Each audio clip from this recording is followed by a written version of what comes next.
ನಾನು ಖಂಡಿತ ಯಾವಾಗ ಬೇಕಾದ್ರೂ ಅವ್ರ ಜೊತೆ ಕೂತ್ಕೊಂಡು ಮಾತಾಡೋಕ್ಕೆ ಸಿದ್ಧ ಇದ್ದೀನಿ. ನನಗೆ ಯಾವ ತಕರಾರಿಲ್ಲ.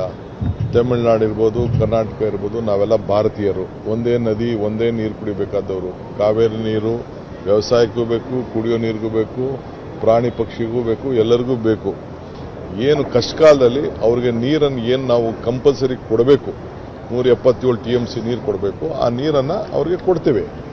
ಇಲ್ಲಿ ಏನಪ್ಪ ಅಂದ್ರೆ ನಮ್ಮ ಮಂಡ್ಯ, ಈ ಕಡೆ ಹಾಸನ, ಈ ಕಡೆ ಬೇರೆ ಏನು ನಮ್ಮ ಜಿಲ್ಲೆಗಳಿದೆ, ಚಾಮರಾಜನಗರ, ಆ ಜಿಲ್ಲೆಗಳಿಗೆ, ತುಮಕೂರು ಜಿಲ್ಲೆ, ಆ ಜಿಲ್ಲೆಗಳಿಗೆ ಇಲ್ಲಿ ಸ್ಟೋರ್ ಮಾಡಿಬಿಟ್ಟು ಆ ತೊಂದರೆ ಸಂದರ್ಭದಲ್ಲಿ ನಾವು ಕೆಳಗಡೆ ಬಿಡಲಿಕ್ಕೆ ಒಂದು ಅವಕಾಶ ಇದೆ. ಅವರು ಕರ್ನಾಟಕದವರು ಬದುಕಬೇಕು, ತಮಿಳುನಾಡಿಗೂ ಬದುಕಬೇಕು. ವಿದ್ಯುತ್ ಶಕ್ತಿ ವಿಚಾರದಲ್ಲಿ ನಮಗೊಂದು ಲಾಭ ಇದೆ. ನಾನಿಲ್ಲ ಅಂತ ನಾನು ಹೇಳೋದಿಲ್ಲ. 400 ಮೆಗಾವ್ಯಾಟ್ ಅಷ್ಟು ವಿದ್ಯುತ್ ಶಕ್ತಿನ ನಾವು ತಯಾರು ಮಾಡಬಹುದು. ಅತಿ ಕಡಿಮೆ ವೆಚ್ಚದಲ್ಲಿ ಪ್ರಾಜೆಕ್ಟ್ ಆಗ್ತದೆ ಅನ್ನೋ